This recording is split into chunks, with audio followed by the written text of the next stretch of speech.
Hi, I'm Danya, And I'm Shawheen. and you're listening to or watching Reality Woo Woo. It's Not Something to Believe in. It's something to talk about. And on today's episode, we're back. We've got Michelle back on the podcast, and we're Hi. gonna finish up our A24 films. It's another day, but more A24 films, which we're excited to chat about because the last episode was so much fun. And Wrapping her up. we've still got more. We've got more here. We've got more A24 A24 films. keeps pumping them out. They so really we do. keep pumping them out. Yeah. So we're gonna vibe check, and we're gonna talk about just freely based on these vibes, what astrology sign or zodiac sign we would attribute to each movie, just generally from a vibey perspective. We're gonna start with Hereditary. Okay, so who's seen Hereditary? I've seen Hereditary. You too. I have Okay. as well. I think I've mentioned to you both, I read the plot summary because I'm so afraid of Hereditary. I've never wanted to venture forth, but what are do you guys want to describe just the general tone of the movie? Well, it's psychological and it's a horror film and it involves family trauma in all sorts of grotesquely horrifying ways. Okay. Is there I know there's culty, there's some culty shit going on. There's a really dramatic beheading that happens. Well, yes, but don't give anything away. I mean, people have seen him. No, this is full spoil. No spoiler alert. This whole episode is a spoiler alert.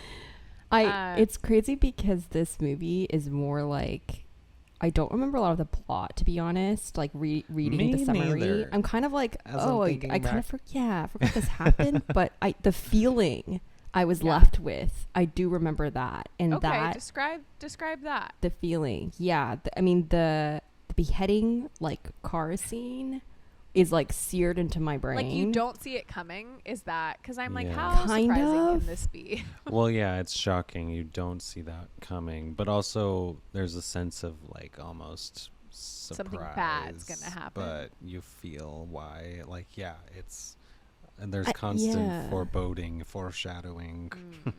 I don't I know, just looked but up yeah. The log line of the movie so we can have a baseline of what Yeah. this is. A grieving family unravels terrifying secrets about their ancestry as they face a malevolent supernatural force that threatens to destroy them from within. I'll give you the vibey reading from ChatGPT. It builds tension through its slow burn narrative, eerie visuals, and outstanding performances, exploring themes. You said these things, Shawheen. Exploring themes of grief, trauma, and the lingering effects of the past. I mean, okay. Do we want to venture a guess? It sounds like a water sign. So it ruminates. It's a on reflective- the sadness is it- of their life. Yeah. ChatGPT thinks it's a Scorpio based on. Do we think it could be a Cancer? Is it because there's the mom stuff? There's a lot of mom stuff, right? It's matriarchal in nature, and I always think of Cancer as the mom sign of the zodiac. Yeah, I would see that. Is Yeah. there manipulation? Is there any manipulation happening? Or are we leaning heavy Scorpio? I would say there's Scorpio vibes because there's a dark, twisted underbelly to it all. I almost is weird. I want to say that the movie's not so scorpion-y. It's more snake-like. And I want to say that maybe this movie is officious or ofiscus or however you say that fake news sign that's a hidden sign in between it all. Oh. I don't know Just about to this sign. challenge it. What is this new sign? Officious. I've never known how to pronounce it. You know what I'm talking about, right? I mean, barely. The one that they try to insert, and they're fucus. there's a 13th sign. A and- large constellation straddling the celestial equator. It's the serpent bearer, and it's supposedly in between Sagittarius and Scorpio. Oh. No, this is new information to me. But it is the one that they try to say like it's a 13th It's sign. yes, right? the Yeah, 13th the 13th sign. Yeah, that they try to add. I just ignore Yeah. that. I just pretend like I it just doesn't ignore it exist. too. Yeah, I pretend that that's Pluto. not real. it's like Pluto. It's like Pluto, in the yeah. southern hemisphere. I don't know what Australia talks about. I've just let it go. Okay, so we're gonna pretend it's that officious. It's officious Yeah. with Scorpio undertones. Mhm, Okay, our next movie is mid-90s, which I am horrified that neither of you have seen. Mid-90s is a really fun. It's a really fun movie. What's it about? Jonah Hill directed it. It was his directorial debut. All of the there are some actors in it, but most of like the crew, they're all actual skateboarders. Like they're real skateboarders. None of them are actors, which I thought was super cool. The logline is a nostalgic and gritty coming-of-age tale set in 1990s Los Angeles, following a young boy's journey of self-discovery as he immerses himself in the skateboarding subculture. With its raw authenticity, evocative soundtrack, and realistic portrayal of adolescence, it captures the joys, struggles, and camaraderie of youth. Yeah, I think that's why I like it so much. I'm like, I grew up in Los Angeles in the 90s. Like, it's very much that kind of vibe. And I think we've described this before the internet, you know, like you can think of like long hot summer days where you were just like kind of getting into trouble, you know what I mean, where you were just like wandering around with your friends. Like the whole movie is that. It's just people fucking around, like, oh, maybe stealing some alcohol from your parents and getting too drunk, or like jumping off of shit. They're like jumping off the roof of like Santa Monica High School with their skateboards. Like, I don't know, it's like innocent fun, but the type of fun that you had in the 90s. Very free-spirited, rebellious, and like kind of adventurous. And I agree with what ChatGPT thinks that the zodiac sign is, but just kind of based on the vibes. What does that feel like to you guys? It sounds like an Aries to me. An Aries, okay. Yeah, I like sounds that. like. I mean, I had a lot of friends who were Aries. I had a friend in high school who was an Aries. It sounds like that. Yeah. Yeah. Yeah, I think Aries, like when I think of like the skateboarder archetype, I do think of Aries. That does pop up into my mind. I was gonna say like maybe an air sign potentially. Yeah. Like a Gemini. Could be. Yeah, Could be a or Gemini. like a Libra. Maybe, yeah, Maybe. a pretty boy. Yeah, one of the characters definitely does feel like a Libra. Or maybe Aquarius, just like kind of counter, like rebellious, like not wanting, not accepting this reality. I like that. I see that. ChatGPT thinks that mid-90s is a Sagittarius because it's like free spirited and seeking new adventures. The whole movie is pretty like nothing really happens. Like Sagittarius sounds, I mean, that sounds free-spirited, young. Yeah, it's just like for Hearted. funsies. There's no, it's not like high stakes. You know what I mean? It's like just a wandering movie. It is. One of those People are things. just like becoming. Yeah. They're just there for the journey. It is. Yeah. It's all It's a about the Sag vibes. movie. It's all about the vibes. What's her name? Alexa Demi. She plays Maddie on Euphoria. She's in it. It's good. It's just like a good. I highly recommend. Okay, next on our list is Midsommar. Midsommar. Another horror film that's like, okay, I didn't attempt to watch Hereditary, but I did see Midsommar. Just it definitely has like a dark undertone to it. Obviously, there's stuff going on, but I think because of how vibrant it's shot, like all of the colors and like where it takes place, like it doesn't feel the same to me, where when I see like shots of Hereditary, like the filming of it is dark, like the lenses are dark, where in like Midsommar it feels to me like all the colors are really like crisp and bright, like it's got a different feel to it, We've all the seen commercial is enticing. I've not seen Yes. it. Or if I have seen it, I don't remember. But I remember the commercial, and everyone in my life has been like, "Have you seen Midsommar? You should see it." Maybe that's why I feel like I've seen it. But I do want to see it. What is her name? The main Danny? Yeah. What's the actress's name? I forget her name. I'm also Yeah. blinking. Exactly. They're trying to make her be like the new It girl. Florence Pugh.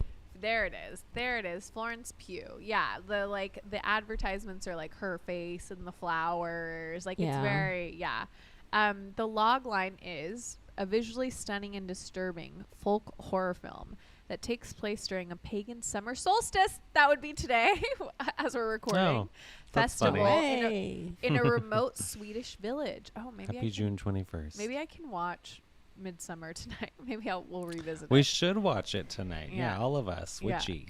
Through its breathtaking cinematography, unsettling atmosphere, and intense performances, it explores themes of grief, relationships, and the boundaries of human nature. Interesting. It's an interesting take. Do you guys have a guess? Well, the way that you made it sound like tragic, but also like enticingly delightful, I don't know. I'm a little confused by it, but I like that. It made me kind of weirdly feel like a Taurus. Yes. The movie could be a Taurus. Yeah, that's the guess from ChatGPT. Really? Yeah. How do you guys feel about that as Tauruses? Earthy and artsy and pretty, but also terrifying. You should listen earthy, to it. sensual, and connected to nature. That actually. And I like said, a cult leader would be like really firm, like Taurus. Yeah. Yeah. Like it's this way, no other way. Yeah. Believe me. It's visually, that's so funny. We have two Tauruses who agree with that on this call. I said Danny was a Taurus for sure. Oh, you think she is? Yeah, because I feel like throughout this entire movie, she's like trying to gain control over what's happening to her, but she can't. And that's such a very like Taurus thing. Yeah, to like try and thing, control. To That's try actually to- really funny. Yeah. Wow. And she's true. she's struggling. Yeah. And then she just kind of gets taken over. Like she just was like, I'm part of this now. Yeah. Yeah. Taurus on the cusp of Gemini, maybe. Maybe. Yeah. Yeah. Oh, that's funny. I wonder if because so like Danya, from the little cheat sheet you gave me Yeah. describing the signs, you say that Tauruses are like system thinkers. Yes. And I'm wondering if like Danny perhaps like kind of like submitted to the cult because she was like, oh, this is like a system and like this makes sense to me and it feels like safe. We're getting really like Because, psychological. like- I know I've signed up for some cults because of that. I actually. But it gave her like stability in a way, right? Yeah. Yeah. Do you know? Okay, so I just finished reading Cultish, and it like talked about what makes people susceptible. You know, one of the reasons people are susceptible to joining cults, and one of the big things is like you would think it's like they kind of try to make them seem like they're school shooters, you know, like people who are like rejected and like want to be part of a group. No, actually, like Shawheen, you're a prime candidate for being in I'm a cult. such a Yeah, prime because it's like candidate. people who are like mildly I used to be. who are Nowadays, optimistic. Not so much, but you know what I yeah. mean? It's people who see the bright side of things who are like, yeah, this is helping Yeah. me. Like, yeah, you know what I mean? It's people who are just like a little bit more optimistic than people the who average. like people want a good lie is something that people want to believe. Mm. Yeah, it's true. Yeah. I That's learned that in a interesting. narrative storytelling class. I love this like dissecting, Michelle. I love that. Yeah, no, that's definitely she went with it. She was like, the structure works actually. We'll go with it. We'll go with it. Okay, I love that. The next movie, oh my god, this one is so much, and I disagree with what ChatGPT says it is, but it's Uncut Gems. Uncut Gems. A frenetic and anxiety-inducing thriller that follows a charismatic but reckless jeweler in New York City as he makes high-stake bets to overcome his mounting debts. With its pulsating soundtrack, relentless pacing, and electrifying performance by Adam Sandler, it captures the chaotic and high-pressure world of gambling and addiction. I saw this movie alone in West Hollywood at the Sunset 5. The theater was packed, and everyone was so, like, everyone in the theater was like yelling at the screen, was like really tense and like upset and like that, you know, Sounds fun. that was the movie going experience. Have you seen it, Shawheen? No. I don't think I've seen I it. But have. you've seen it, Michelle. Yeah. Yes. I mean, were you having a panic attack the whole time? Because I was. That was Yeah. my only experience. Yeah. I think Earthsign's watching that, or everyone's just like having a bad time. But Yeah. it was also just crazy because it's like some people just function that way, and like that's normal for them. Like that's like their baseline, and like that would be our like max. I have the short log line written out, and all the words that come out are intense, risky, nerve-wracking, chaotic. Yes. High stakes. Yeah. And it's like reckless though too, because like totally to your point, Michelle, like an earth sign looks at this and is like, well, we just would never be in this situation.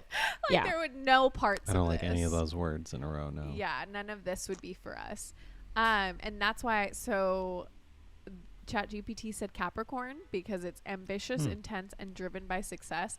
But that's not so Adam Sandler's character is egotistical, right? Like he is, driven by success, but more the perception of others. Like he wants to status.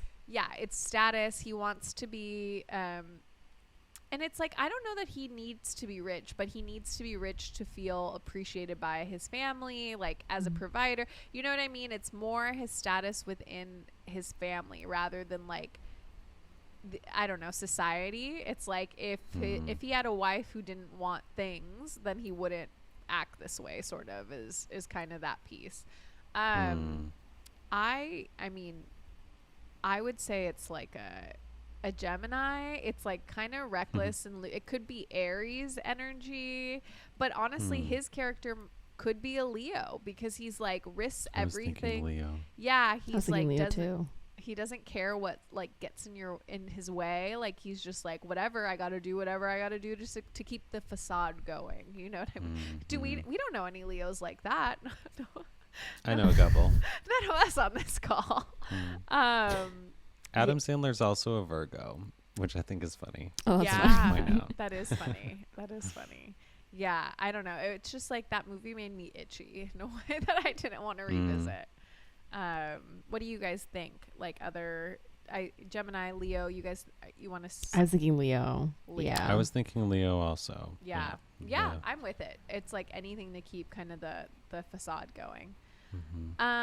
Okay, our next one is Zola. So anyone seen? No, neither of you seen Zola. God damn it, Zola's so good. So it's based on a viral Twitter thread. And so the description is, this darkly comedic crime drama unfolds the harrowing and absurd journey of two women who embark on a wild road trip filled with strip clubs, pimps, and unexpected danger. It combines gritty realism with a unique blend of humor, making for a roller coaster ride of emotion. So let me tee this up for you. It's Riley Keough plays like the white stripper, and then there's Taylor Page, I think is her name, plays the black stripper. They're both just working in the strip club together. They're friends, and basically Riley Keough, like, it's based off of the black stripper's Twitter thread, like her in real life. She was like, and it starts with like, let me tell you why this bitch and I aren't friends anymore. And it goes into this like adventure of their weekend of like what happened to them. And basically Riley Keough's character convinces her to like, oh, like we'll go strip at this strip club in Miami. Like this really, like they drive down from like one of the other southern states to Miami, and they're like, we're going to go make money for the weekend. But then of course it's like, oh, actually I'm an escort, and actually I'm not a high end escort, and actually like we're going to get into some pretty gross, precarious situations, and I have a pimp and it's not good. Like there keeps just being like layers of revelation to it. And cousin Greg is in it. He plays her, like kind of her Love boyfriend, him. but like kind of just like their driver. Like it's Nicholas Braun is his name. Yeah, Nicholas Braun. It's a fun movie, but then it's also interspliced with like some deeply. It's funny the whole time. It's funny and fun, except then there's like, woof. Like certain scenes where you're like, really okay, yeah, scenes. this is happening to women for reals. You know what I mean? And it's like that's less fun to think about. Those moments stick with you. Yeah, they really, and they're kind of like like I said, they're like shot in there because the rest of it is like on the screen. They've got like the texting bubbles, and like it's like really fast, kind of it's a fast moving film, and then you all of a sudden like see these shots, and you're like, oh, I don't feel good. You know? Yeah. But I highly recommend it. It's pretty quick, actually. I saw it I saw it in the middle of the day with my aunts at like at like a small theater in Paso Robles. Okay, so playful, energetic, and skilled at storytelling is the the vibe of it. Yeah. Do you have a guess, kind of based off of? I mean, it sounds like a Gemini. It sounds very like fast moving and Mercury and like, I don't know. These and it's like narrative based. It's like word based. You know what I mean? Yeah, showing all this communications on the screen and stuff feels very Mercury. But I almost want to say it's like the relationship between Gemini and Sagittarius, where there's like a jolting energy. Yeah, because there has to be one of them to be like, yeah, I'll go along with you. Like, I don't, and it kind of is that. Yeah. It goes back and forth within itself. Yeah. But Taylor Page, faster than you expect. Her character is pretty fed up pretty quickly. Like, she's like, what the fuck are we doing? Like, pretty fast. But then she's definitely the Sagittarius. If Riley Keough's character is the Gemini, then she would be the Sagittarius, who's like going along but is like not into it. It's the fire, and the Gemini is just fanning that fire. Yeah, totally. Also highly recommend. It's a good one. Okay, our next one is Everything Everywhere All at Once, which we've all seen, and which we have a pretty clear.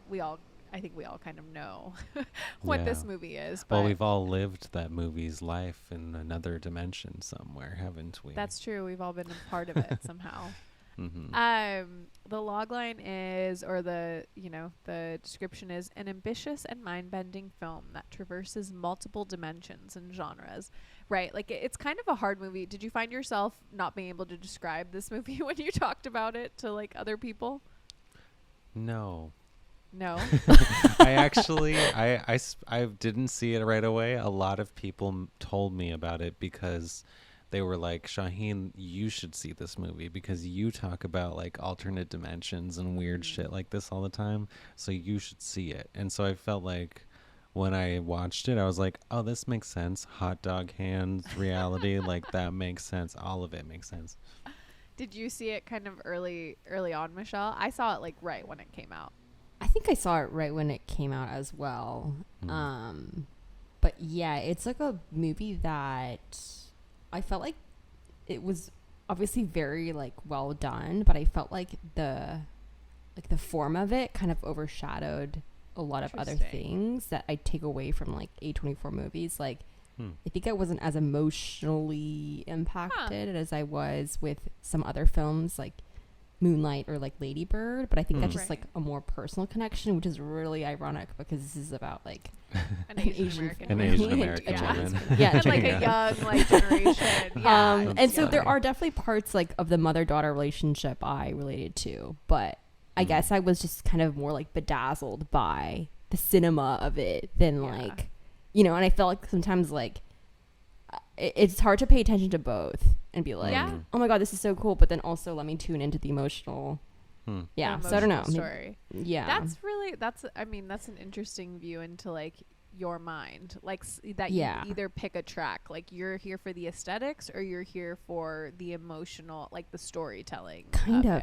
And I feel like it's obviously when they like converge, it's like perfect. It's like the perfect amount. Like there's a balance for me. And I feel like After Sun did that really well. I don't know if you guys saw that one, but I felt like it did that pretty well for me.